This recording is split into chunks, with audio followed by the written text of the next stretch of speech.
All right, hi, I'm Timia. Welcome to the Turning Point Fitness Online Exercise of the Month. This time we're going to focus on a few variations of the plank on the elbows. So as most people know, the plank is an excellent full core and frontal quad shoulder endurance exercise. It really builds a lot of strength and endurance. I'm going to give you 3 variations that are most appropriate for people who can already do a full plank for about a minute or so. So if you can't yet hold this full plank position for a minute and you need to do the modified version, these are exercises you should hold off on doing until you can hold the full plank. So I'll show you the first variation. I'm going to fold the top of my mat down just to give my elbows a little bit of padding.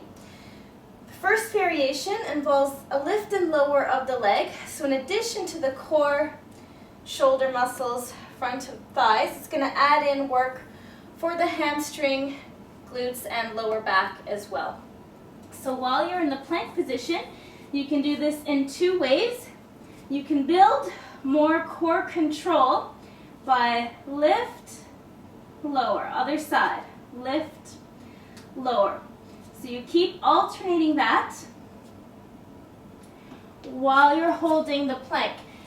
The objective is to keep that core steady while you lift and lower the leg without letting the pelvis adjust. So let's say your goal is to hold the plank for 2 minutes. You can hold it for a minute and add those alternating kicks for the last minute or any variation you like. Another thing you could do is to build endurance for the back of the leg by just holding it up.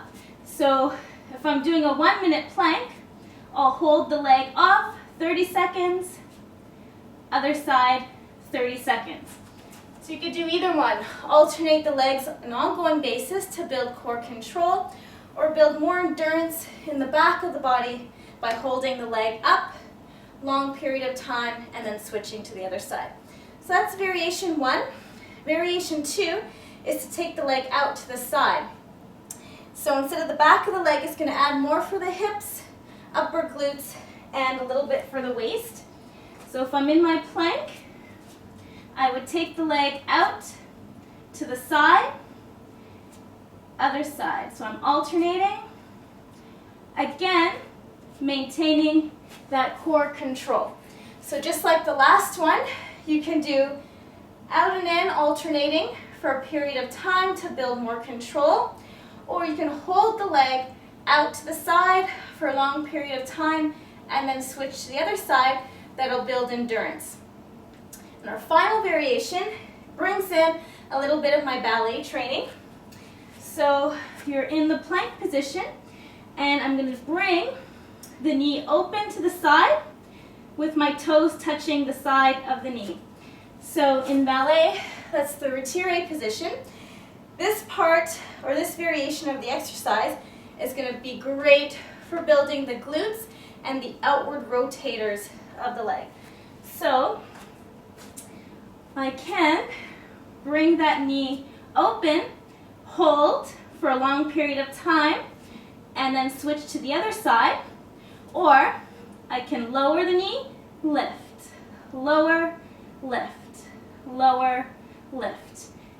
That, of course, while keeping the core engaged. That's going to, again, build those outward rotators and glutes as well, and a ton of control. So whether you play sports or dance or just want to be more athletic, you're practicing getting more stable in your core while your legs are moving around. That helps everybody. So again, our variations are to kick the legs up and down, either alternating regularly or just holding one up for a long period of time then the other. Part 2, leg out to the side. So that works more the side of the leg, hips, upper glutes. Again, alternating regularly or holding for an extended period of time. Third one, in that retire position. So my knee is open. I can hold or lower and lift that knee without twisting the pelvis to really work in those deep outward rotators and glutes. So try those. You can do a million variations. You can even add weights to the ankles for this. You can keep going and going and going. With these 3 variations, you've got months worth of activity to try with your plank. So that was this exercise of the month for Turning Point Fitness Online.